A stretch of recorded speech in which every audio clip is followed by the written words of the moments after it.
So I'm going to take some time to introduce our panelists. So if I could get Mr. Cam Rutten to come to the stage and grab a lovely red chair, if you like, as well as Tiffany, if you could grab a lovely red chair, and you, Sarah Bear, if you could grab a lovely red chair as well. I know. I will have nicknames for all of you. Yeah. So here's another mic. Oh, wicked. So, some of you are all like, what makes these guys so special? Well, they are all part of awesome organizations that plan awesome community building events. So, what we're going to do is we're going to start to my left, your right, and Sarah will tell us all about SMBYEG. Tiffany will tell us all about Startup Edmonton, and Cam will tell us all about Bob Edmonton. So, starting with you, Sarah, tell us all about SMBYEG. SMBYEG. Is this on? I can't ever tell. Anyway, SMBYEG is an event that Top Draw sponsors every single solitary month. And it stands for Online Marketing Meetup, but SMBYEG sounds so much more fun and is way easier to tweet. And what the whole thing is about is internet marketing. And so that is kind of a broad spectrum. What is internet marketing? Pretty well anything related to the internet. We have presentations on Twitter, like Twitter applications such as Hootsuite, Social Bro, those kind of things.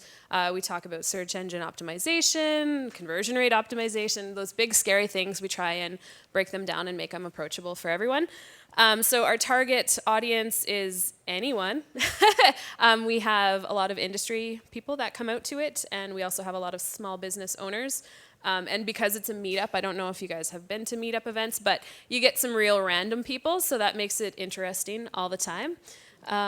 What else to say? We host it at Lux. We buy you beers and some snacks, so you should all come at least once to see if it's a fit for you. And yeah, it's a lot of fun. When's Randy? the next SMBYEG event? Oh, you had a question already? Is that? Are you still doing the occasional site audits every time? Yes, and that's kind of the real perk for all of you small business owners is that if I can't wrangle enough awesome people into doing a presentation, we quite frequently do a site audit where we will go through your website and in very kind terms tell you what is working, what is not working, and what you should go home and change. Like what you should leave SMBYEG and change, like right now. So yeah, there's that added value, and it's just a lot of fun. So if you are interested in presenting or attending or anything like that, just come talk to me, or tweet me or email me. Yeah, there's a million ways to get a hold of me. So yeah, next one I do believe is June 20th. It's the third Wednesday without fail. So just look at your calendars because I don't have mine in front of me. Third Wednesday every month. Awesome. Lux, end. Thank you, Sarah. And now you, Tiff. Startup Edmonton, we say that we want to bring hackers and artists together, and that from that great ideas happen from that collision. So we really focus on entrepreneurs and startups, and try to have a whole range of programming. So start with somebody that maybe has never considered the idea of being an entrepreneur, all the way to somebody that's at the beginning stages of it and needing assistance with kind of like what next steps are. So we have programs that are, hey, let's just encourage you to think about ideas or what you could create, all the way to people that have now started something and are needing mentorship and needing some help really building their program and their product and their company. We also have just opened a co-work space in the Mercer building. And so that's really, we have drop-in memberships and full-time memberships with the idea of sometimes it gets really lonely working from home or and you just need that community. So if you're a full-time member, you're doing that full-time, you get a specific desk, you have access to boardrooms, you can use it as your mail address, and ultimately we say it's a great place for community, and that's what our big focus is, that coming there, if you have an idea, instead of just bouncing it off yourself over your walls, you can just turn to somebody else and say, hey, when you have a few minutes, can I connect with you about something? So that's really our big thing, is how do we create community around these people that are building things and helping encourage them. And we think Edmonton does some really awesome things, and we want other people to know that and help people grow. And it's a really pretty space. It is really pretty. So my name's Cam. I'm with Bob Edmonton, which is Bob Clubs. It's business over breakfast, although we have a couple lunch clubs because not everybody likes to get up in the morning. But it is a group where people get together, network. And something we've done is incorporated face-to-face networking with online networking. So we built a community of people that want to get together and collaborate, promote themselves, but more importantly, promote other people. So as a Bob Club member, you'd be part of a club, which is part of a bigger family. And in that group, we provide a website, all your social media activity, badges. And what we do is we go around and try and promote, I say amplify what you do. So instead of talking to 20 people today and saying, this is what I'm selling, how many do you want? And our conversation can end there. I'd rather teach you, create the relationship with you that this is who I am and this is what I do and this is what a great referral is for me, and how, now there's 20 people out advocating for me. So we really talk about amplifying. So you can imagine the power of that and the power of the referral network. And again, now with the understanding that business moving forward, and if you draw a line in the sand today, everybody from now on will be using social media. It might be Twitter, there might be the next best thing in 10 years, but it's an acceptable form of business communication. A text, a tweet, I mean, we're all really busy. If I said to go leave here and phone 10 people today and actually between voicemails and everything get a hold of 10 people, you probably couldn't. But you can talk to 100 people in your network. And when we talk about growing your network, it's not just about connecting with people and yes, that's one more follower and that's one more person. It's about connecting with them to put them into your sphere so now they can refer to you again. It's like, well, I don't really know what, Cam seems like a nice guy. Go talk to him. It's, you just meet him for coffee, and that's the low pressure. People don't want that high pressure sales pitch. So that's kind of what the community Bob Edmonton was. And we grew it organically by one person talking to another, talking to two, talking to four, because that's the way we wanted it. We wanted that referral, even if, again, we're all invited here today. I may not know you, but you know what? If you're a guest of Steve's, then chances are you're a great person. It narrows that. Chances are, it narrows down the piece of the pie that, might be. So if you're looking for something specific, again, 20 people going out and talking to 5 people each, that's way more impactful than you just trying to talk to 1,000 people in a day. So Bob Edmonton Bob Clubs is hosting a mixer on Tuesday at the River Cree. It's free to attend, food and everything. And it's just an event where you can meet other business people, like-minded people, chat, talk to them. There's no pressure. You're not going to get sold. It's not a bunch of people going to, I met you last night. This is my product. How much would you like? It's just about that business community. And one of the biggest testimonials we get is when people come back from that and they said, wow, what a great group of people. And they've really, engaged with me. And I feel like I'm a part of it, not just another kind of sales call for them. So and that's what we do. And that's how it works. So. Thank you, Cam. So myself, I've been involved in Edmonton social media community for a few years now. And I've seen a few things that actually surprised myself about Edmonton social media community. One thing specifically is just how awesome and warm and welcoming it is compared to other urban centers, social communities in and around that. So my question is to all three of you. And what personally or professionally are you guys most encouraged about? What's your most favorite thing about Edmonton social media community and why? Are we going to go in order again? You guys can just step up to the plate. Sure. I'll start. So one of the things that I really like about the Edmonton community is we can build those kind of relationships online and chat, and we talk about it as, if two people are having a conversation, not very often can you just walk up and say, well, I have an opinion on that. But on Twitter, it's an open group and you can. And again, it's a big, small town where everybody kind of knows somebody, somebody. And that community being online and having that, they're looking to help out. And it's not just the blast and if you're a realtor, this isn't my open house and this is how much it costs. It's about trying to promote the city. And I find most people, when I talk to a lot of people that either get the networking and don't get the online component. So when I talk to them about the Twitter aspect of their business, I say, let's promote other people instead of self-promoting. And, we seem to gravitate into that world where everybody kind of helps, not I'm doing great, I just sold a house, but I'm went for a great lunch and great service thanks to the people at Lux, that kind of stuff. So again, it's self-promoting, but it's promoting other people, and they're a pretty giving community. So. Well, there's a lot of things that I love about the Edmonton social media community. I think the single greatest strength that Edmonton has, though, is that everybody is so willing to take the connection offline. If people are going to an event, it's like, oh, who's going? I want to meet you. This is what I look like. I promise I'm not as crazy in real life, kind of thing. And that's awesome, because I know a lot of people get shy when they go to the larger events, and it's just nice to have, hey, buddy, let's do this together. And it's very inclusive. Like, I would echo that statement. I love that about Edmonton, social media, Twitter, etc. So thanks for being inclusive and meeting me in real life.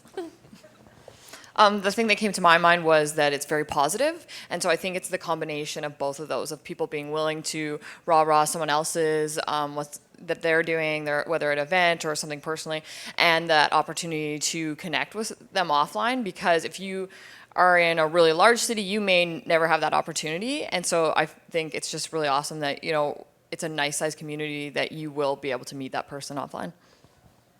Excellent.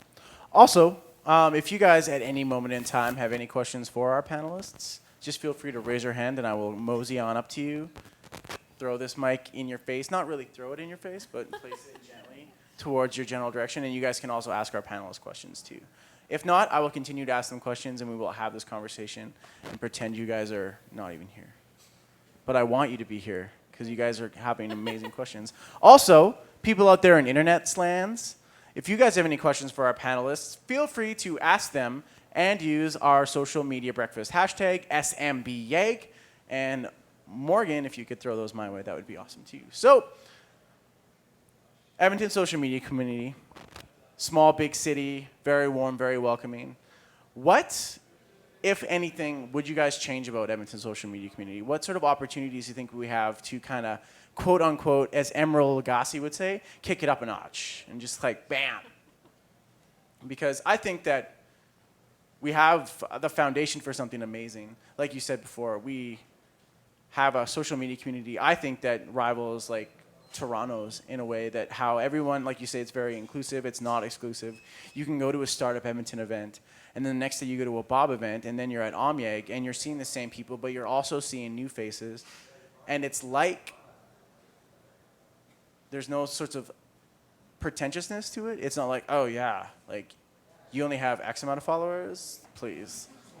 And they kind of walk away. But it doesn't matter if you have 1,000 followers or 10 followers or 100 followers. If you're joining the conversation, people welcome you into the conversation. But once again, I ask, what would you like to change, or what sort of opportunities do you think that Edmonton's social media community has to, like I say, kick it up a notch?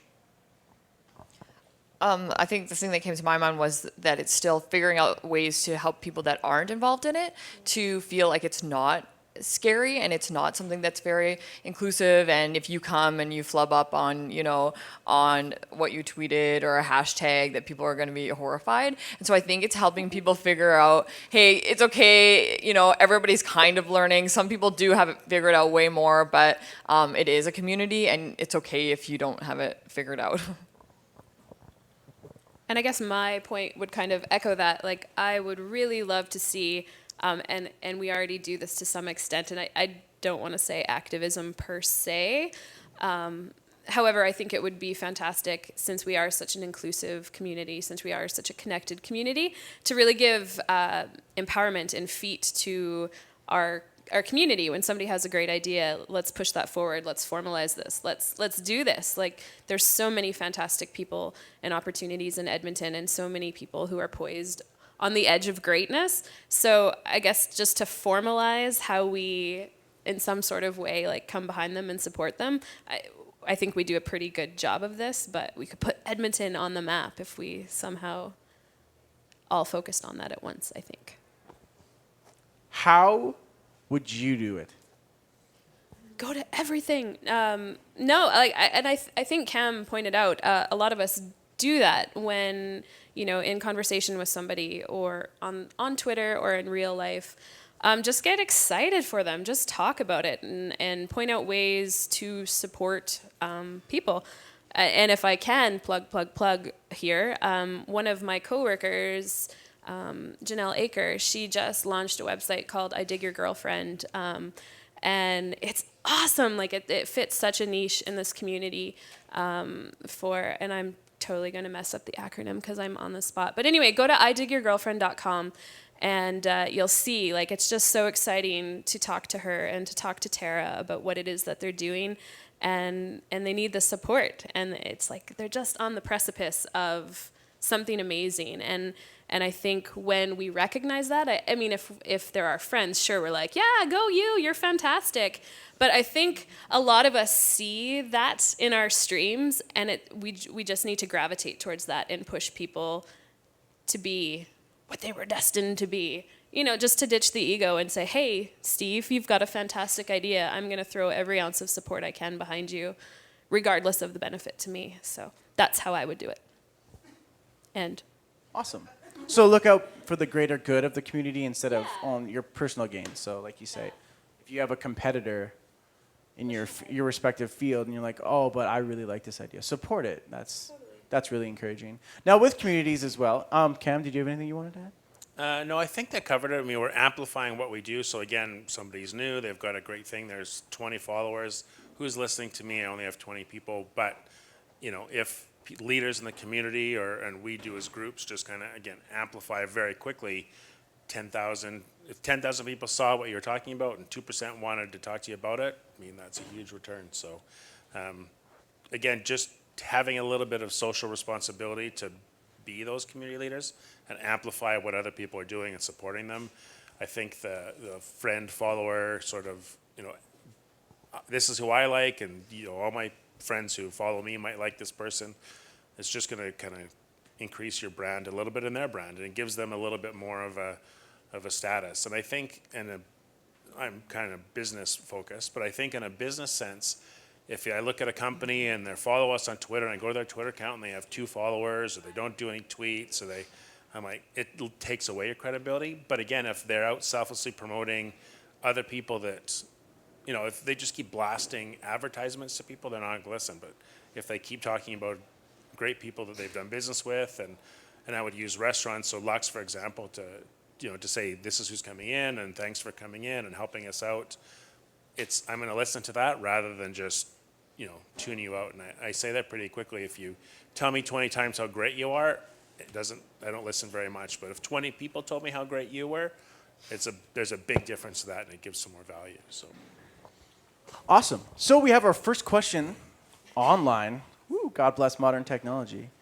A Wagers asks, are there any other places you guys have been that have great social media communities as well? So maybe in your various travels, road trips, or trips aboard an aeroplane, have you seen another community that has a pretty swell social media presence as well? I do a lot of business with the UK. That's kind of where Bob Club started. And I've created some great relationships in the UK, and they're, again, online. And then Scottsdale and Phoenix area. And maybe there's a lot of Canadians down there that help that. But they are a very unique kind of group, and I chat all the time with people. And there's a restaurant that I love down there and kind of promote all this stuff. And none of my friends are going there because it's in Scottsdale. But they appreciate it. And, again, it's that actual response. But I think that those 2 communities specifically are well engaged and supportive. Again, what does somebody in the UK care about what we're doing in Edmonton? Good luck in your event. You know, congratulations on this new member getting a new job, this kind of stuff. So those are 2 great communities with, you know, again, I think we forget who we're talking to. It's a global community. Or they're listening at least. Excellent. Steve is very focused on the iPad. There's some really good comments on Twitter. It's kind of amazing. Actually, A Wagers also had a suggestion that I'm going to try to implement is have like a Twitter feed on the side here if I have to go like grab a ghetto projector for next time for June's social media breakfast, but to have like the Twitter feed also maybe here. So good questions. Well played, well played. And now continue. Awesome social media communities that you have found in your travels. Go. Not really my travels, but my home state of Washington, Seattle, I've actually gotten a lot of followers from the music community there. Shout out to KEXP. They're pretty freaking rad. There's no way they're watching Fused Logic, but I like to pretend that they are. They seem to have a really vibrant community, and I don't know if that's just because it's the arts and artistic people are just awesome and connect with people that way.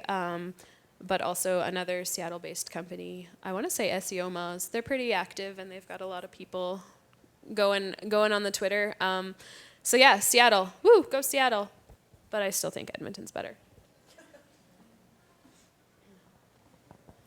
I didn't have a specific city that came to mind. I think for me, it was like startups in general are, and I don't know if that's a bent towards technology or if it's just the desire to have like they're behind their computer so much, so they just want to talk to other people. So I just find that across kind of North America, people really connect. If they know you're doing a startup or connected to something related to a startup, they're quite anxious to have that conversation.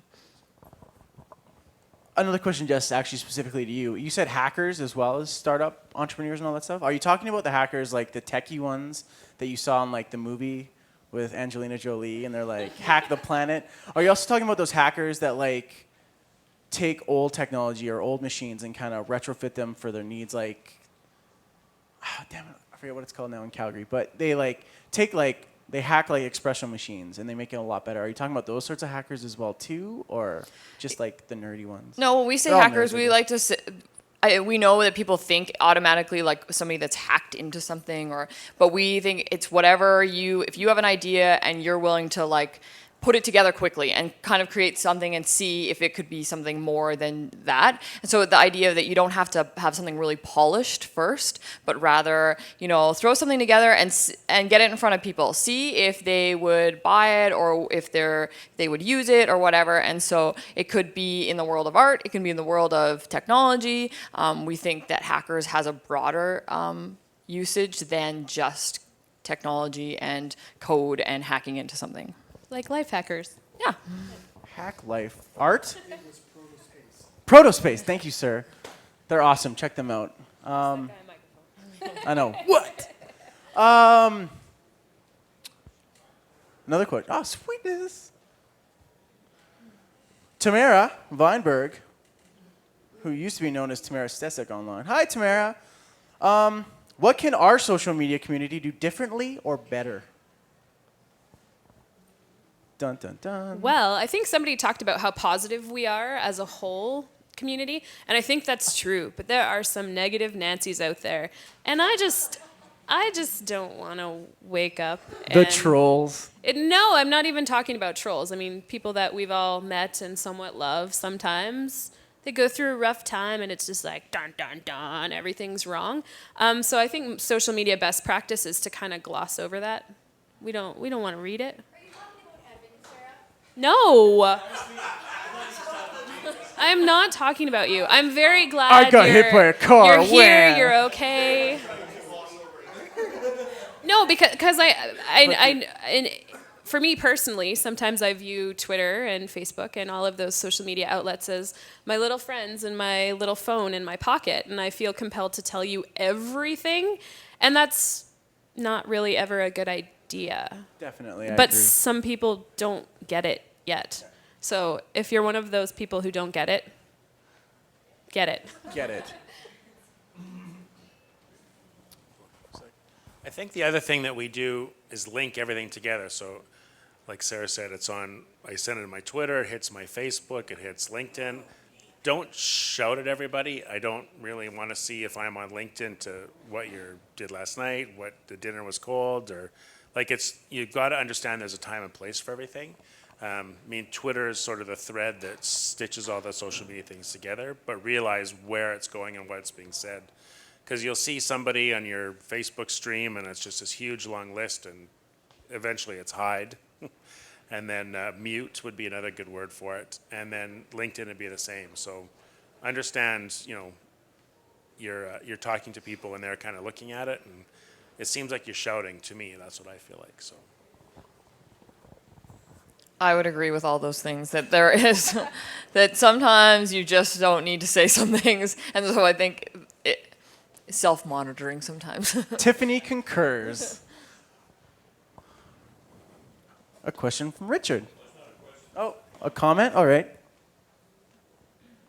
And just to follow up on what Cam said, one of the things that on occasion really irritates me is when people tweet and they cross-platform it. All right, so I see it on my LinkedIn, I see it on my Facebook, and they're very active, and some of it doesn't need to be cross-platform. There are ways to do that and be more selective about it. But sometimes it clutters everything up, and you don't want to hide them on your Facebook because they have other good things to say, you know? It's at this point that we all hear Dana DiTomaso, lazy marketing kills kittens. Yeah. Tailor your message to your platform. So this question, I think we can also tie in is like you guys being event organizers or co-organizers. It starts off with an idea. You guys are sitting wherever you're sitting, having a coffee or some sort of beverage, and you're like, hey, let's start up an organization that supports the entrepreneurs and hackers in our community. Let's work in building our online and offline marketing community. Let's talk about, let's share information. Let's network. You have these ideas, but sometimes we all have these moments of apprehension or fear. And I think that we can also translate that to people that are debating on whether or not to dip their toes into the Twitter stream, so to speak. They're like, oh, you know what, I kind of want to do a Twitter account. And they're just about to do it. They put a username in. They got their email. They're about to hit yes. And then they're just like, yeah, know what? No, I don't have anything to say. I'm just going to be one of those annoying people on Twitter. I'm not going to be a positive contributor. So they just kind of, exit out of it and they go to TMZ and they read about Lindsay Lohan's latest meltdown or what happened to the Oilers or the Oil Kings or something like that. There's that fear, that apprehension that we all have as organizers. Like you have that brief moment of doubt. So I would like you guys to maybe talk about how yourselves or you guys can have any advice on kind of overcoming that self-doubt, because the barriers we set sometimes are mostly because of ourselves. It's not someone else. Like you say, Edmonton's community, once you're in there, is more than supportive. But 9 times out of 10, the people that build your barriers are yourselves. So how do you guys get over those barriers? And do you have any tips that you would like to share to us? Question mark? I know when I first joined, I was like absolutely terrified because it seemed really kind of daunting. And then even when I tweet for Startup Edmonton, there are times I think, I hope this is useful to people or interesting. It does feel a little bit overwhelming, but I think most of the time it's totally my own hang-ups. It's like my own self that is thinking, oh no, what if? And so I think for me, sometimes it was just like, well, if nobody reads it or retweets it or whatever, what's the worst that can happen? That's it. No one reads it or retweets it. So I think it's sometimes just kind of getting over ourselves a little bit. And, if you're not putting something that's, over the top out there, then you should be fine. Awesome. Thank you. Cam, have you ever doubted yourself? I doubt it. Look at this guy. Well, the one thing I always take back, this is common sense to everybody in here, and we understand it. And I think if you take it back to the end user, I'm an average guy, and 90% of the time, something I find interesting, somebody else will. So that's how I encourage people. Part of being in a Bob Club, and to get the most out of it, is to be an online presence. So, well, who's going to follow me? I said, well, we've got a small family already that you join, and 10 people that will, and then listen to what they say. And then instead of just retweeting and sending it out, I would comment on it. Hey, thanks for the great information. Build those relationships. And in terms of wondering what I'm going to say, is it valuable? Would I want to hear it? Then I think somebody else might want to hear it. Or, is it a question or something that I wanted to do? I would let somebody know. And that's kind of the litmus test for me, and what I send out is if it's something I want to hear, promoting somebody else, or about a great experience. And I guess from the very basics, there's 3 qualities. It's people, place, and environment that I would tweet about. It's something about a great person, something about, this kind of space I'm in, and something about, what I was doing or where I was. But it'll always be after the fact. And again, just had the best latte from Transcend. Thanks very much for to my barista, Steve, or whatever. It's something that's kind of the way I would do it. And I think people want to hear that. And it's not shouting. It's, Cam was at Transcend and he had met some clients. That's great. But great lattes, everybody wants a great latte. So that's, those important things like that. Again, if you do it under those 3 sort of categories, then I think it's always going to be something somebody would want to hear, and you would genuinely grow a community. The other thing is, it's your online persona, and I think people find it disingenuous when I've got to know you online and we finally meet at an event and then you're like, you're totally a jerk now. I mean, totally different than you were online, or vice versa. But that's disingenuous because it's a real community with real people. And if you're not that way, they feel kind of cheated. And I think that's how I let people know how to start and get going. So I've got something to say. I think that people who are maybe frightened about speaking into the void on Twitter, there's a lot to be said for just listening, searching hashtags, finding things that you're interested in, and just people say it's creeping, but it's not. Like you can learn a whole lot, and I think that the introverted people in the world kind of get a bad rap. So feel free to listen. Like, set up an account, listen, and find someone that you want to engage with. You can learn a whole lot, and that's kind of the approach I take at SMBYEG. I'm an English major. That's what I studied. So how in the world did I end up at Top Draw? Well, I love learning, for one, and I love meeting people. And I think that oftentimes businesses forget that it's okay not to broadcast so much. It's okay to listen. It's okay to engage. It's okay to build those relationships. So start there. I just want to touch on one thing and then we'll grab your question. I really liked your analogy of throwing it out to the void, so to speak. I also really liked how you can go on and just listen. Tip out there for all the noobs. If you want to just listen, don't switch your avatar from the egg. Just a little tip. Have a picture and then let people know. Just be like, look, I'm dipping my toes into the Twitter pool. I'm just here to listen, period. And that's all you need to do. Very good points, guys. Thank you. I wanted to touch really briefly on your question, and then I will ask another one if you'd like to. So, sir, you have the floor. It's actually, this is more of a comment. That's cool. Comment, question? I started my Twitter account like just over 2 years ago, and I find one thing about the Edmonton Twitter community is that most people are very quick to follow back and engage. Like you start following people that are based in Edmonton, you look for the tag, like, oh, they're from Edmonton, okay, cool. And the more people you follow, the more people that will follow you back. So if you're trying to get followers, that's kind of how it starts. And then, again, with the listening, like just observing, that's when you start seeing what people are talking about and the places and things people are talking about. And then you start conversations with them, too.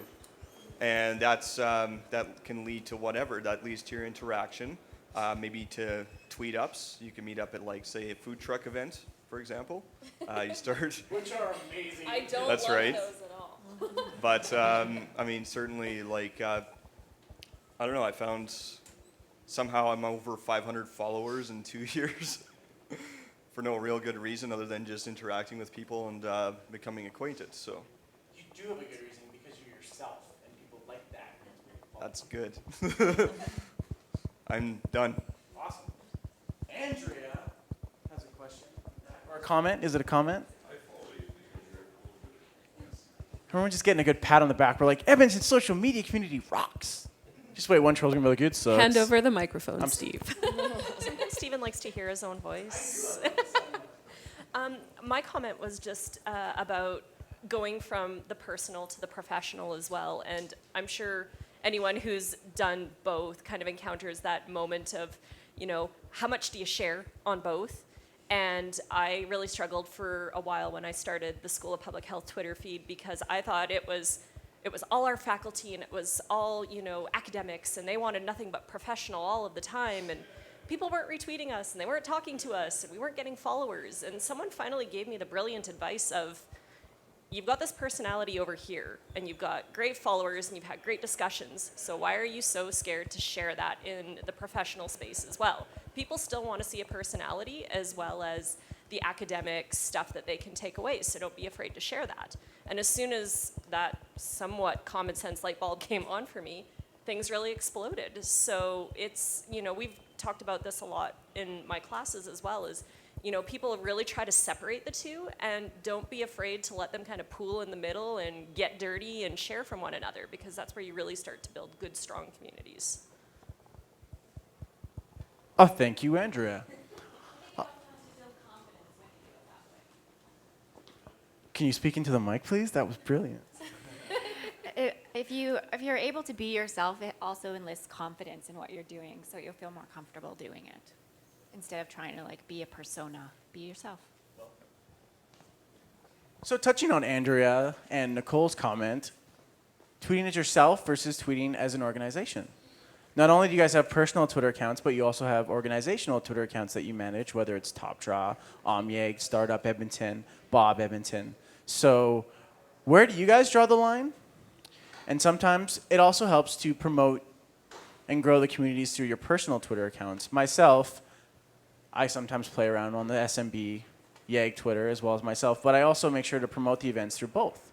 Is there a strength to that? Is that also detrimental? Because some people might not like me very much on Twitter, and so they're not going to come to SMB because I talk a lot during it. But so organization versus personal Twitter accounts, where to draw the line, or is there a benefit? Go, talk. I use both quite actively, but I think part of the two personas is what you put in your kind of bio. So if this is who I am, this is what I do, and this is where I live, and the Bob Edmonton is promoting businesses. So it's kind of like two different radio stations. They're in the same sort of family, but one speaks specifically to business and about business people, and one is myself, and it does business as well. If I like a business under Bob Edmonton, I'm also going to like it as myself because we're the same person. But I think it just people will channel into that. And again, it helps is if you set up that bio properly, different people will listen to that. If they're looking for businesses, then under Twitter's who to follow. I would be a little bit careful again, just to shout at people who just want to monitor it for business about, birthday parties or whatever you're doing. Like there's definitely a time and place, but it has to speak to that, the nature of that channel. So I always think if it's a radio station and one is a sports station, am I going to talk about something that isn't sports? No, because people on that tuning into that don't want to listen to it. And that's the same with the Twitter feeds. I mean, if you use Hootsuite and this is Bob Edmonton, this is Crutton, this is my networking friends list, and this is what I'm expecting of networking friends, and I would expect you to be you plus whatever you do, but I don't necessarily want to hear your Bob Edmonton talking about every other thing. So kind of have to have a balance. But again, at the end of the day, they're you. I haven't ever really done it for a corporate account, so maybe you guys can speak differently to that because again, it's a little bit different. But at the end of the day, like was brought up, it's the personal approach into that. It's not just facts. It's not just links. It's not just articles. It's got to have some interaction to it. For me, the personal one, I definitely do talk lots about Startup Edmonton, but I think because it just consumes so much of my life and I quite enjoy it, so it does kind of naturally bleed over, and it would feel really unnatural to not talk about it. In terms of the Startup Edmonton side, I mean, I think the professional one is a little bit more where you have to be a little bit more cautious, in terms of bringing over some of the personal stuff. But we have 4 of us that work at Startup Edmonton as our jobs, and we all have access to it, and we will each take turns depending on what we're doing, tweeting for it. And so I think that brings different tones to it, and it will sometimes be like, hey, we're at this event, or we're traveling, or talking about it. So trying to make it a little bit personal, but not too much information that doesn't have to do with people that are following Startup Edmonton. Sure, if I can. Do we have the time for me to talk? What I kind of referenced to before is I'm not a developer. Surprise. I'm not a web designer, graphic designer, anything like that. Oh my gosh, are you all shocked? You shouldn't be. Okay. So for me, primarily being responsible for the Top Draw account and having so many technical people, that was a struggle when I started and everybody found out, oh, hey, Sarah's going to be talking for us. They're like, oh my God. So it is a balance. It is what's going on in the office. Like the projects that we're allowed to talk about, we talk about. But it's also, me waking up in the morning and logging on and saying, hey, good morning, Edmonton, from Top Draw. We're finding that, there's actually been talk of it on the Edmonton kind of Twitter sphere, that people, yes, they expect a certain level of professionalism from businesses, but at the end of the day, Twitter is about connecting. And do you connect with a brick and mortar building? No, you connect with the people in that business. So we're finding there actually is a whole lot of value and saying, "Oh, hi, I'm Sarah." You'll find me quite often tweeting for Top Draw, come hang out. Oh, look at these pretty flowers outside of our building. So we get a pretty fair mixture of both, I'd say. I need a mic back. Thank you. I like this one too. So now we're going to take a commercial break, actually, and we're going to once again thank our awesome food sponsors, the Fairmont. And actually, if we could get Nicole to come up and say a few words that basically how awesome you guys are about, or maybe some just shamelessly like a 2-minute plug on how awesome you guys are. Or if you want an amazing hotel experience, you want to be treated like a king and or queen and or royalty. Thank you. I like speaking, keeping it real. So if you want to come up and just say a few words about the Hotel Mac, just briefly. And also, maybe we'll see if there's any cool Mac facts that we want to share too, because I was reading a few of them. So, Nicole, just a few words. Thank you. You can stay and chill. Okay, I'll just stay down here. Morning, everybody. I hope you enjoyed all the snacks, some fresh fruit, and I had a tasty chocolate-filled something or other, which was fabulous. I actually got the opportunity to stay at the Fairmont last weekend, as I mentioned, for the long weekend, and there's just, if you've traveled Europe or if you've traveled anywhere, it's just a really historical, fabulous place for Edmonton. It's got so much history in it. It's been around for forever.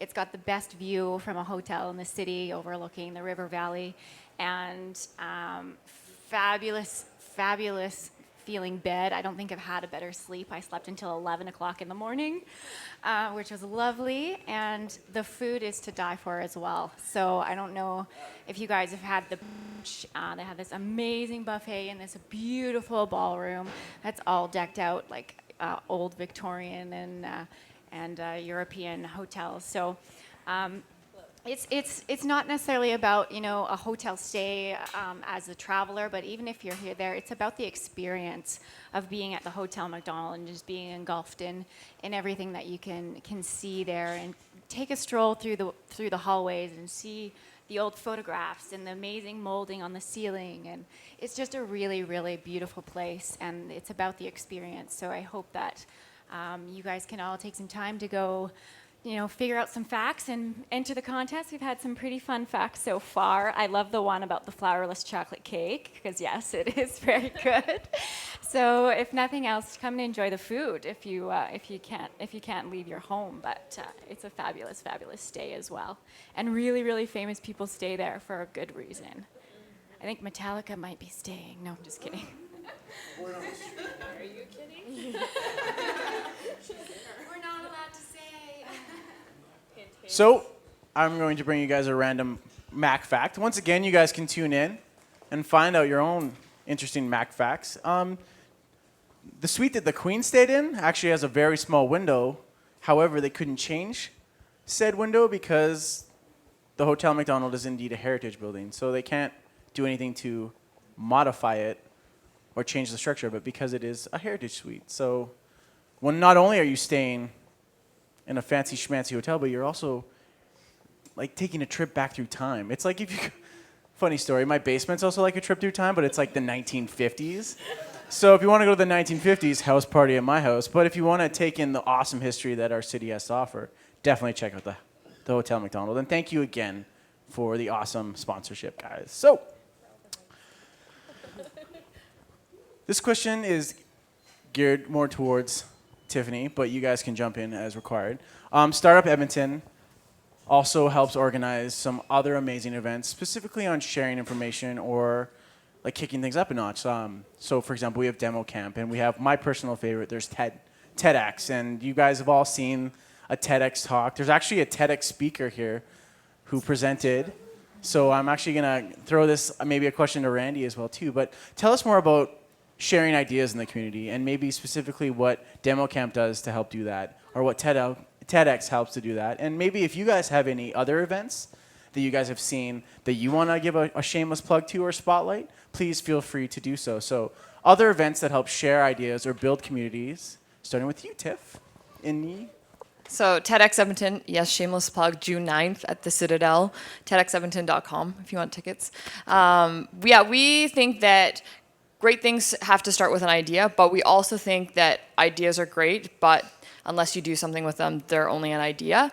And so the idea with TEDx, whether at the salon or our main event in June, is to start that and really get people thinking about, okay, what idea do I have, and how can I take it farther? And so for some people, we feel like TEDx is a good starting point. So maybe the idea of taking your idea beyond that is really daunting. So it's just starting that discussion about ideas and talking to other people that either may have ideas or may have progressed past just having an idea and are doing something with it.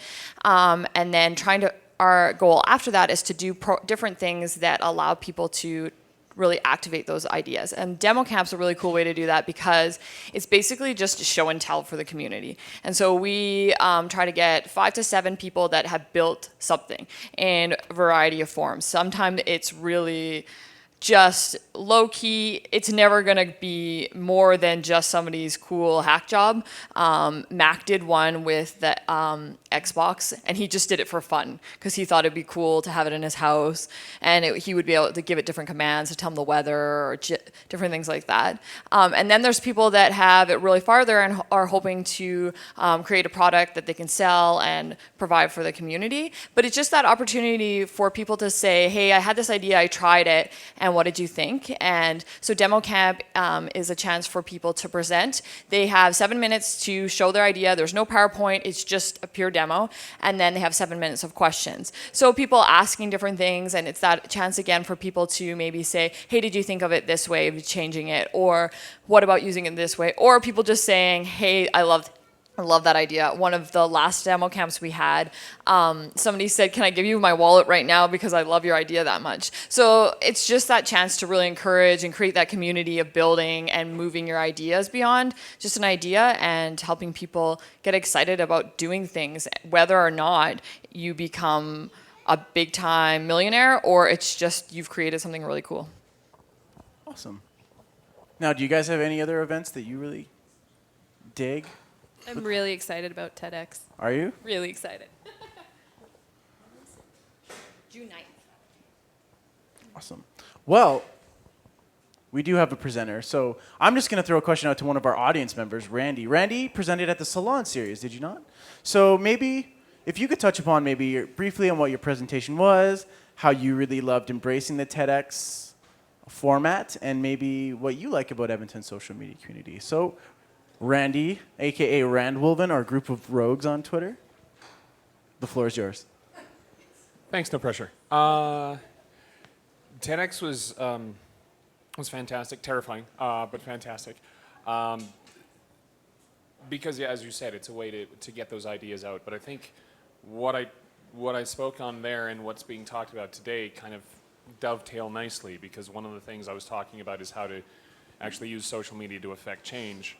And the point there was taking it beyond just the social sharing and into the community and connecting with real people. And that's something that's been already mentioned here, is that living on your phone is great, and all your little tiny friends in your phone, Sarah, are great, but until you meet them in real life, they're just little digital avatars, and you can only go so far. And the great thing about the TEDx salons is that they're designed to generate conversation on the points afterwards. So it's less lecture, more real sharing of ideas and bouncing things back and forth and getting asked ridiculously, stupidly hard questions by people who go, yeah, what about this? And being up on the spot in front of everybody and being nailed to the wall with awkward questions.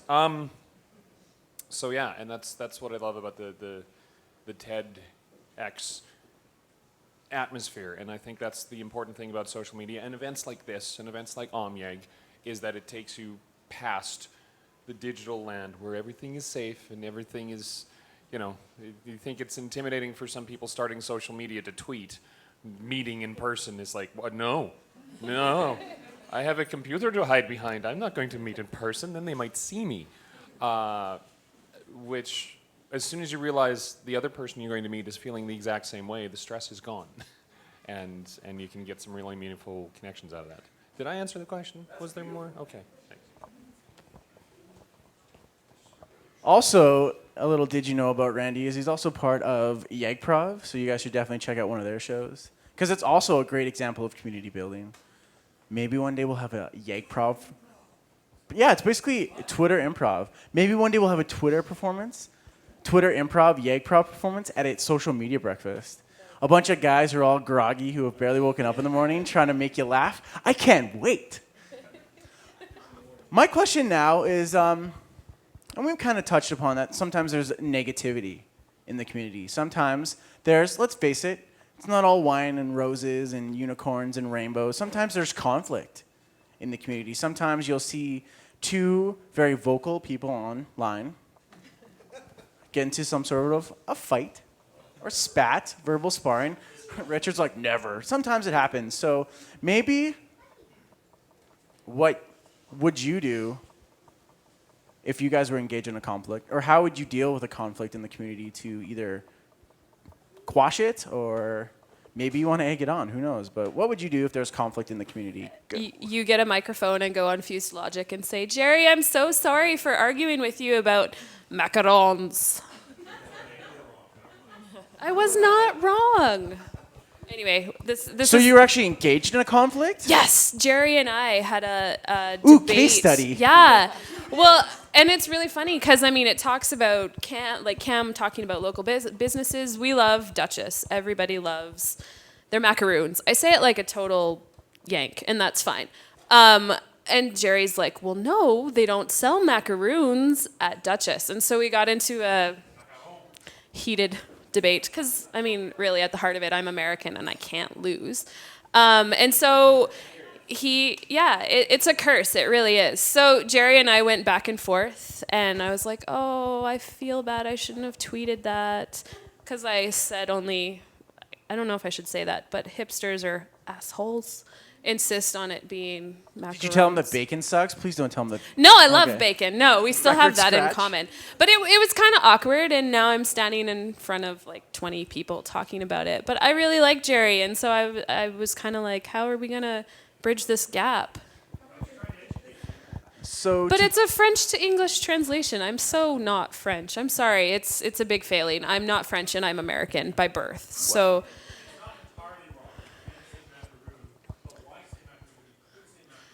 Because I have a really silly French accent. you say it with an but accent, see, though? You're like, look, macaron.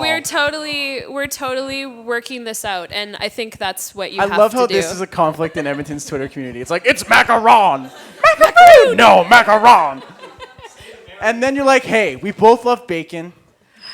And that will always keep us together. Let's eat bacon, macaroons. Macaron! And it starts all over again. Well, I was actually going to try Macaroni. and make macarons for Jerry, but you have to leave your eggs out all damn day. And I like you, but we'll just go to Duchess and have macarons together.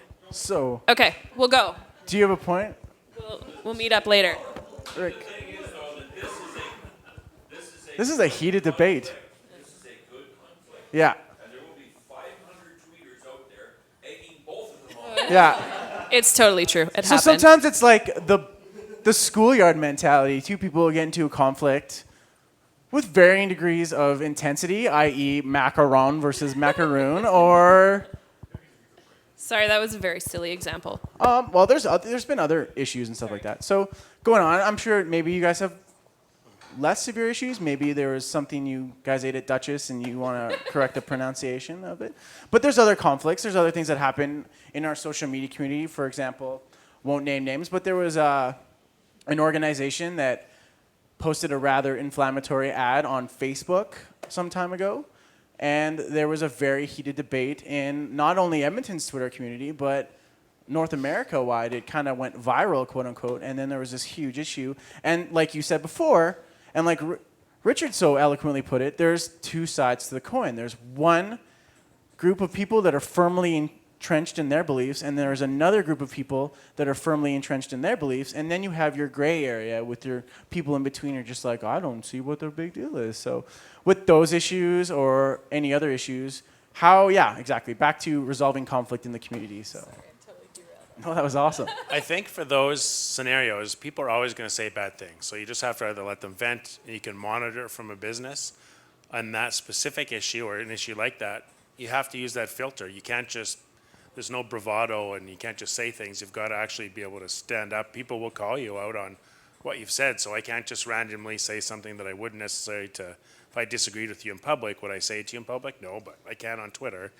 And then there's that lash. You've got to either stand up and take it and be accountable and not apologize for if I've offended anybody. Just, I've obviously offended some people. I hate that. Yeah. If I may or may not Yeah. have offended I'm you, only sorry if I you don't were mean to offend offended, you, yeah. but I really do. But I think again, it's just that self. Take a second before I hit send. Would I say this to that person in public? Is that? Do I really want to die on this hill? Is this the hill I want to die on? There's probably bigger concerns, but to use social media to monitor, because a lot of times people will say negative things. They had a bad experience at your restaurant. They had a bad stay at the Fairmont, which they never would. But somebody might have, everything was perfect, but the pillow wasn't right. But they're going to say that. And again, as businesses, I would either address it and say, make it better, come back, we'd love to have you back, or some great business stories. In fact, at the Jasper Park Lodge, they have the tea house, and somebody was there, and he's like, man, I wouldn't have killed for just a regular cup of coffee. And a couple minutes later, the guy comes from the kitchen with a regular cup of coffee for him. And that's just customer service, but it's also monitoring what you do. And it could have been a conflict, and it could have been taken the wrong way, like, I hate this place, I have no coffee, versus that. So you are who you are online. So if you wouldn't say it and stand up and die on that hill in front of people, I maybe wouldn't do it online either. So I think that it kind of depends on what the negative conversation is, or negativity isn't always bad. Sometimes if you get feedback about how something went, it might be a good, oh yeah, it's good to hear that wasn't the most positive point at the event. Or there are other times where if it's this ongoing bit of a battle, I kind of feel like there's a place to then have the conversation offline of just, what, we're in the same community, maybe if they're, depending on what they're connected to, it's hard to solve it in 140 characters over and over again. And so I think there is a place for, the next time you run into that person, or being intentional about, let's connect over coffee and just, have a conversation about this. I think maybe we've both misunderstood each other or whatever, to keep that online community and offline community really positive and going well. I just want to take a statement that you made one step further. I think, and you guys can also disagree if you like, I think you can't completely solve a conflict in 140 characters or less. I think you can't. I think that sometimes, and because it's going to take a conversation. It's going to be like more than one tweet. To quash something in one tweet, I think, is very difficult. And if you've done it before, please tell me, and I'm going to give you a high five afterwards, because I'm very impressed. And a unicorn. I will find a unicorn and give you a unicorn, even if it means crazy going. Jerry? I don't know how to solve it in one tweet, but I think we just went through an election. Yeah. Conflict, anyone? Hellfire, brimstone?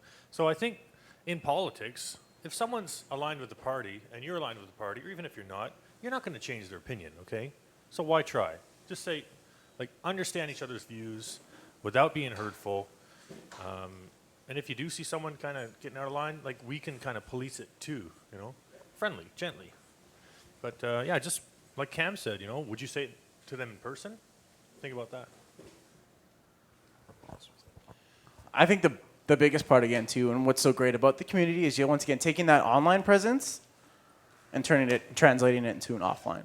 one more point, just so that when you're in texting and tweeting, there's no intonation, there's no tone, you can't gauge body language. There's so many other things to a statement that it can be argumentative or taken argumentative, and it wasn't meant to be that way, and it just literally spirals out of control. So yeah, it's tough. So you've got to kind of gauge how that's going to be taken, or what, I'm sorry, I didn't mean to say it that way, or it sounded snarky after I sent it. I didn't mean to be snarky, but that happens a lot too. So especially when you're in a hurry and you just send something in your mind, you know what it says, but as it's read, it might seem different. So.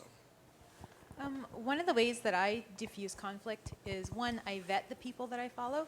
I actually look through your last 100 tweets, and if I see there's a pattern of attacking people or being mean online, I just won't follow you. And in some cases, I will block you. Dun, dun, dun. It's kind of like your last resort in conflict resolution, but sometimes that's the only solution. Like if somebody is just, they're being a bully online and they will not leave you alone, even though you've dropped it, you don't want to communicate with them, block them. Word. Another thing too is emotional context in tweets. Sometimes it's very, you say something and you didn't mean to make it sound snarky or sarcastic, or there was no ill will directed at anybody, but it sounds like it because they read it with a specific tone in mind. So maybe advice on how to make that tone more neutral or friendly. Sarah? Consistency. Because I am snarky, but if I snark at you, it's because I love you. So just being consistent in the I mean, you can throw out a joke every now and then if you're a serious person. That's not what I'm saying. But it's that consistency of being who you are. And again, it marries that online, offline, engage your community sort of thing. So if I send a snarky tweet, it's not because I'm in a bad mood. It's because that's just who I am. So it's online. There's that certain level of anonymous. You don't know me. I'm behind my computer. But I think more of us are engaging offline. So consistency, I find, helps with that. Anybody else want to build on that? No? I think what Cam said before, just being aware of it. So, attached to the consistency, you being aware that, this is the tone I have, but okay, if I keep it, so that people know all the time, this is who I am, I'm really sarcastic. So I just have to be aware that, okay, some people really don't get it or really find it offensive. So just being aware, okay, is that going to make sense to somebody, or is somebody going to think that's was super rude and I didn't intend it to be? So just being aware before you, as you said, as Cam said, hit send. Or if you're guessing before you send, don't send. And maybe this is just because I'm coming from online chat so strongly, but I do use emoticons, and I will use /sarcasm sometimes just to point out, in case you didn't get it, I was being sarcastic. So I don't think there's anything wrong with throwing them there. Some people are like, oh, it's not very professional, and I'm like, well, that's my personal Twitter, and if it helps clarify meaning, go for it. Excellent. Any other audience questions? You guys are very attentive. Good job, guys. Oh! Anybody at all? Anybody know? Other than Evan, apparently. I've noticed that a corporate Twitter account that's too serious isn't very fun either, though. I remember WestJet once, and they're a pretty good example of using the social media pretty well most of the time. Their blue tag special things didn't go up when they were supposed to. So they were tweeting and getting everyone excited, the blue tag special will be up, blah, blah, blah, blah, blah, and then it didn't happen. And the first tweet from the WestJet Twitter account after that was, well, this is awkward. I said, thanks for being realistic about that. So, there's a line. I mean, the social media community in general is a little bit lighter than your professional PR. You're not doing press releases and things like that. You don't have to worry about that stuff as much as you do when dealing with mainstream media, essentially. So I appreciate, personally at least, a corporate account that can laugh at itself at times as well, but knows when to be serious and when not to be, I think that's a really good point. I'm just going to respond back since you're stuck back there. Go ahead. I know that when I first started tweeting as Top Draw, the stream updated constantly. It was links to this, check out this tool, check out this brilliant website that was just developed, blah, blah, blah. It all looked like the same thing. So when you take the time to do those personal tweets, still relevant, still, hey, that's cool, but not, go visit this link, it's going to blow your developer mind. People actually notice that because it looks different in their Twitter stream. So again, that's why I say embrace the personal with the business. I concur wholeheartedly. I seem to be a pretty consistent person on and offline, so I definitely agree with what you're saying.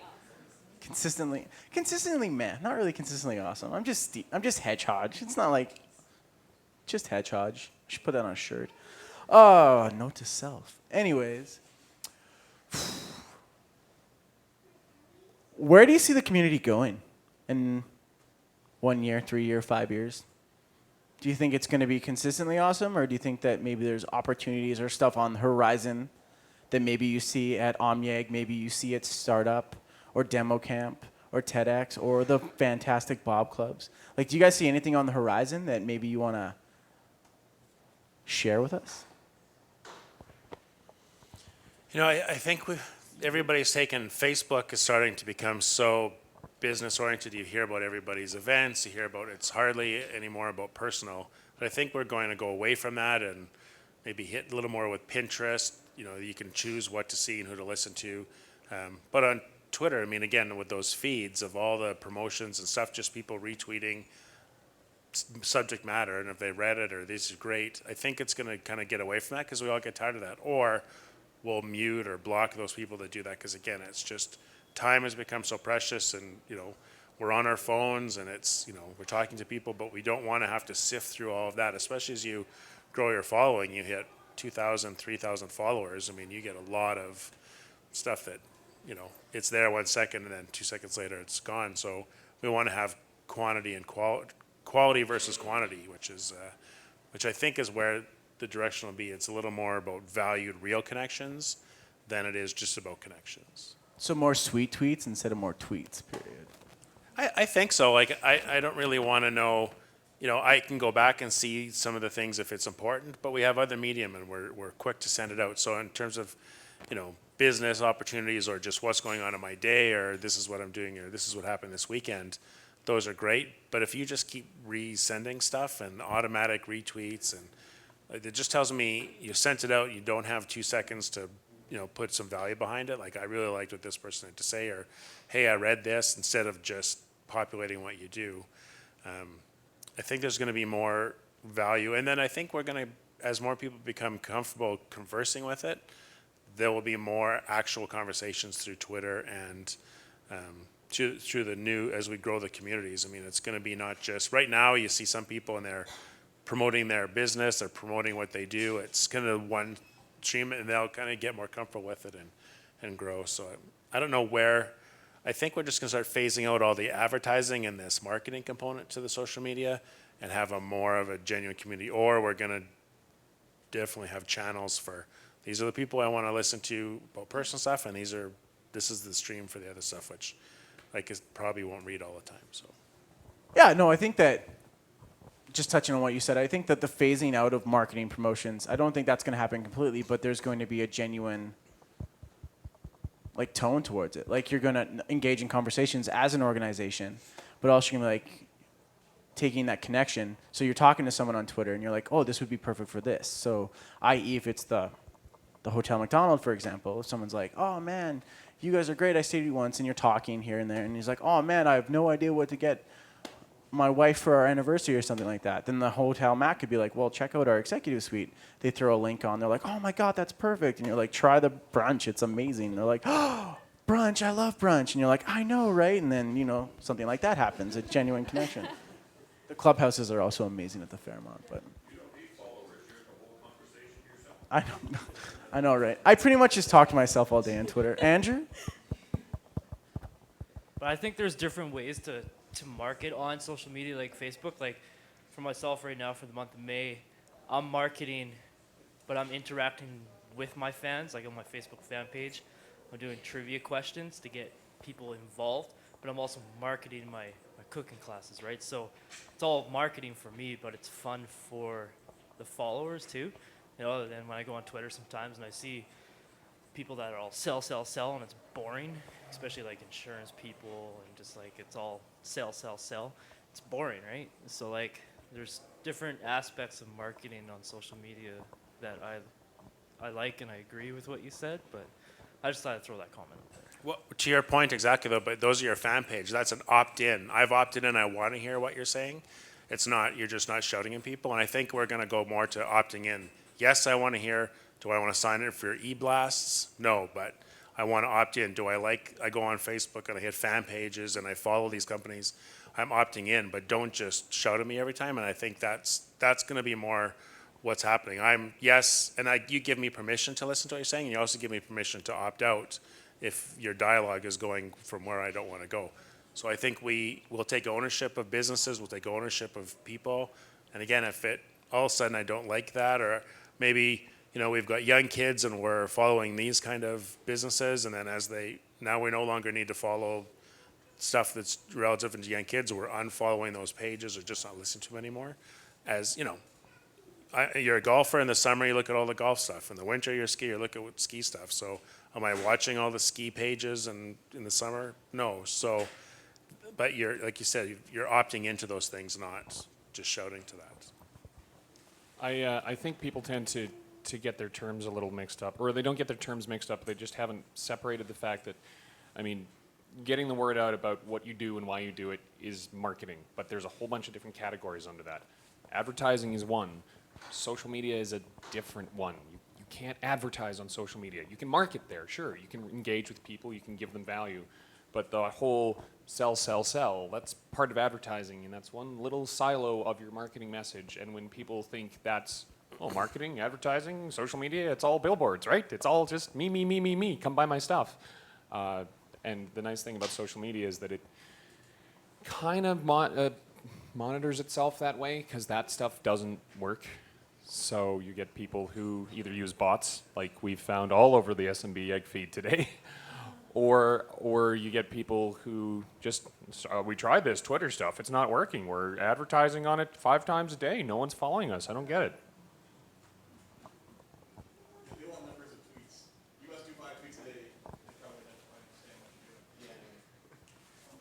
Yeah, you know, having quotas for the number of tweets to have in a day isn't usually a good idea in a social media strategy, I find. Because sometimes there'll be more, sometimes there'll be less. If you're engaging with people, sometimes people are talking more and sometimes talking less and saying, oh, I'm over my quota, that costs more, or we're under quota today for tweets.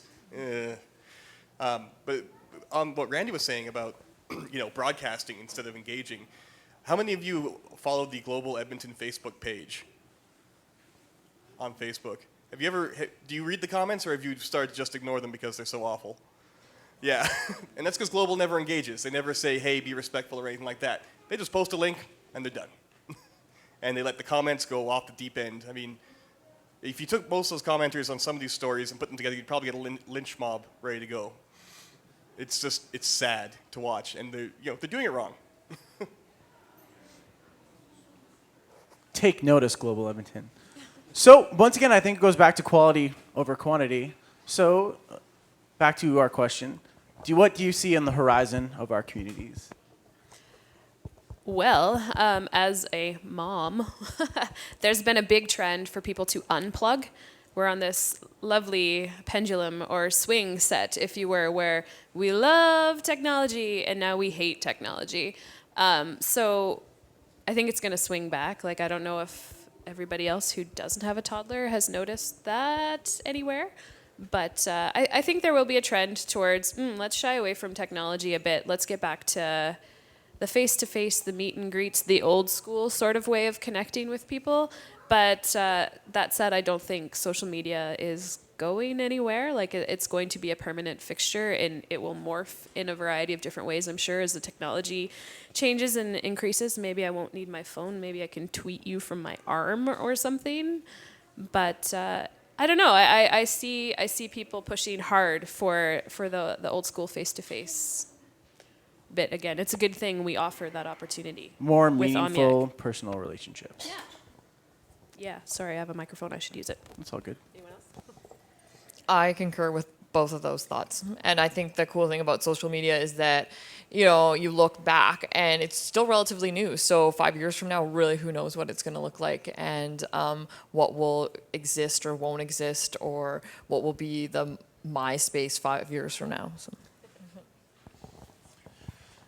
As technology advances, we'll probably see more kind of that Minority Report idea where the billboards change to your persona. I mean, all that kind of stuff might happen, and we'll have more access to it, but we're going to be able to really appreciate our time away from it. So we'll be off, we're off, and then when we're on, we're expecting more, and it's faster, more information, but I think that it's definitely an on-off. Right now, a lot of people have integrated it in their life totally, and it's, even if you're at work and you're getting email at 9 o'clock at night, and you might probably answer it, and I think the expectation is that we're getting 12 hours of work out of 8 hours of pay. So it's, now it's like my work phone's off, my computer's off, this is family time, this is personal quality time. So. Burn it to the ground. My comment on this is I got into Twitter a few years ago. One of the biggest benefits that I found from Twitter was out of everything that I've done online, I have never met as many people face to face as I have through Twitter. And I'm kind of sensing that we're actually getting away from that a little bit right now, and we don't have as many tweet ups and coffee groups of more than just a few people. But that was one of the biggest things, and I have to say that I brag wherever I go that Edmonton has set the trend in that. You know, and there's a lot of people that we could say were really active and worked at that. One of them sitting at the back of the room as a chauffeur for that young gentleman. But I honestly believe that we use different social media on a personal level. We use different social media for different things. I use my Facebook for keeping in touch with Kiwanis members around the world. And that's my primary there, although I keep track with somebody here too. But Twitter is essentially local for me. And that's the people in this room that I get to meet for the first time today, or that I've met many times before. And we get together and we have coffee. That face-to-face stuff, I think Twitter really lends itself to that. And we can't lose that part of it, because like you say, Twitter will be around, the social media will be around a long time. But it's great to be high tech, but we have to be high touch as well. And from a company point of view, doing a corporate Twitter account, I totally agree with what's been said. You have to have a dialogue with people. You have to talk with people, not just to them, and provide interesting information and maybe some back and forth. And I used to do the Facebook and Twitter for Alberta Food Banks. I never pushed stuff there. I always tried to dialogue. And now I do it for Edmonton Wireless, and we're developing. And what we want to do is we want to dialogue with people, give them a chance to say to us. And we have information that we can pass along to them that might help them with using their phones or doing whatever. But also making little comments to people, like I did to Bobby this morning from the corporate account, because you need that. You need that personal touch. And I know I'm yankering on, but I think that's really, really important.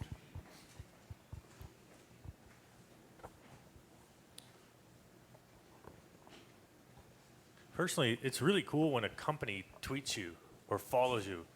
Like, follows you is one thing, because oh yeah, they're just stacking up their numbers. But when they tweet you and use your name, that's cool. But one thing I would caution is make sure I know who I'm tweeting. Because if we're getting this conversation, that's great, I'm talking to a building, but who is actually tweeting that? So I don't think every tweet needs to have, you know, that little circumflex thing and then the initials. Put it in the bio, like tweets by Sarah, tweets by whoever. So I know that one day I'm actually going to hopefully meet you when I come to your restaurant or meet you at an event. I'm not just tweeting some person, you know. So I think it's to make it really personal. Let me know who I'm talking to. Okay. That goes for the magpie and coyote too. Us, who are you?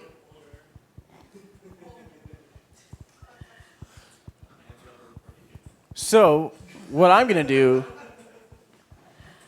is I'm going to flip it around, just a complete 180-degree turn, and I want you guys all to ask the audience a question as like a take-home thought, something that they can kind of stew on for the rest of their work days, and maybe the weekend if you guys have really slow weekends, or you know you're waiting for the barbecue to heat up or something like that. So, take-home thoughts, Sarah. I don't have a microphone. I'll stew on that for a minute. All right. I would say from a business perspective, if you've got customers and clients and want to hear testimonials, what avenues are you giving them to tell? Because everyone wants to tell a great story. Do we give them those opportunities? How are you channeling those people or encouraging them to tell that story? Because again, 20 people talking about how great you are is much more impactful than you telling everybody how great you are. So think about what stream of social media we're using, whether it's our Facebook page or LinkedIn, generating testimonials. But again, don't ask for testimonial, but I think people want to tell great stories, and how are you going to let them do that? Coming from somebody that does lots of events or is connected to people that do lots of events, my thought is how do you share continually what's going on in the community without it just feeling like a newsletter, but really being specific about that event that maybe you're talking about or highlighting. And I'm going to give you an actual takeaway. I want you to meet somebody from your Twitter stream in the next month. And then you can tell me about it at the next social media breakfast. So bridge that gap, that on and offline gap. Think about that. Nice. Giving him a homework assignment. I like it. Yeah. One more for our panelists. One, I don't know if you want to call him a champion or an aficionado, one person that you know online that these people should, if they don't already follow them or meet them offline. Oh, you want me to go first? Yeah. Okay. You have a mic. I do have a microphone. That's hard. There's so many amazing people in Edmonton. Ooh, I feel like I'm going to be playing favorites. But Jen Banks, also a top draw gal, she knows everyone and connects with everyone. She's got a massive numbers following her, but she consistently engages. And it's maybe not a super deep level with every single solitary person, but I consistently see her making an effort. So you probably won't meet her. She's home with a newish born baby. But in the coming months, be sure you connect with her. Follow her on Twitter at SMBYEG. And I hope this makes up for me forgetting to mention her in my introduction.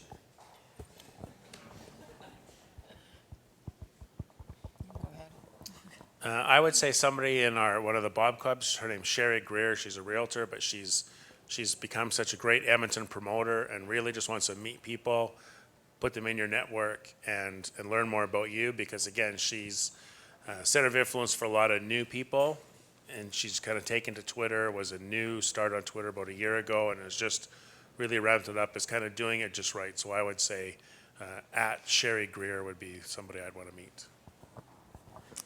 I'm going to say one of our Startup Edmonton board members, Chris Labossiere. I enjoy following him because I think he has a good mixture of talking about his interests, whether it be flights or politics, and then sharing about his business.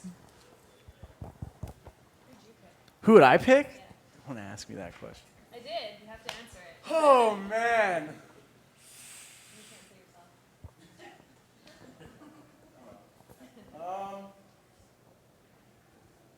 Did I say it had to be Edmonton specific? Damn. Well, Calgary. A Calgary person that you guys should definitely follow. I'm going to do an Edmonton one as well, too. But Donna McTee, one of the organizers of the social media breakfast in Calgary, amazing person to follow. She seems to be really connected, but in a genuine way. She's like, oh, geez, I know somebody. Or I know someone. You should talk to this person. You should talk to this person. Like, you're talking to her about comic books, or you're talking to her about lacrosse, or you're talking to her about any sort of topic. And she's like, you know what? You would love to meet so-and-so. I'll connect you. Like, she's a connector in the purest sense of the word. So, Donna McTee. In Edmonton, why'd you have to do this to me? Because it's like picking favorites. You're right. Because there's so many amazing people on. Just follow the hashtag SMBYEG. That's a cop out.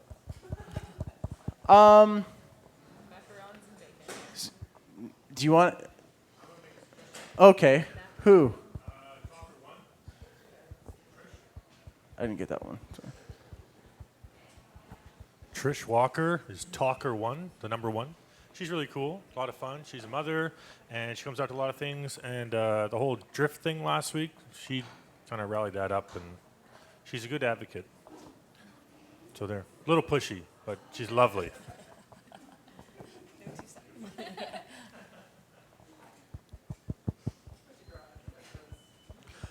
I'll go with Adam Rosenhart, Bingo Fuel. Reason why I'll go with Adam is because he was kind of like, I listened to the Unknown Studio podcast when I was a new resident of Edmonton, and I'm like, oh my God, this guy's such such a cool thing. Him and Scott C. Bourgeois, Unknown Studio. You guys should check it out. It's amazing. And then when I actually met him in person, it was at a tweet up. It was at oh man, which one was it? Twestival. I think it was the Twestival event that they had at Red Star Pub. And forgive me, Adam, if it was I met you before that. But he was just once again, such an amazing down-to-earth person. And I can speak the same for Jen Banks, Crystal Bossier, and I forgot who you mentioned. Sherry Grill. Sherry. I have not met Sherry yet, but I will. But that's the thing. They're consistent. The person you see online is the person you'll meet offline. And they're genuine, down-to-earth people. Another tip, if you guys are like, who else should I follow if you're maybe starting a new Twitter account? Think about it. I'm looking right at you. See who follows SMBYEG and who SMBYEG follows, because 9 times out of 10, and I tried to keep up on this, and I'll probably be doing it tonight, anyone who tweets at us or tweets about us, I'll follow. And those are not pretty engaged people in Edmonton's social media community, and sometimes Calgary's and all that. These are people that you should want to meet, and they're the people that want to meet you too. So, or any of these fine people on Twitter. I'll make sure I mention them all, their personal tweets, their Twitter accounts, and their organizational Twitter accounts, because these guys drop some amazing tweets. And thank you so much for participating in the panel today. I really appreciate it. Let's hear for our panelists. One more round of applause for the awesome Hotel McDonald and CBC for making this happen. Last call for questions. Questions going once, questions going twice.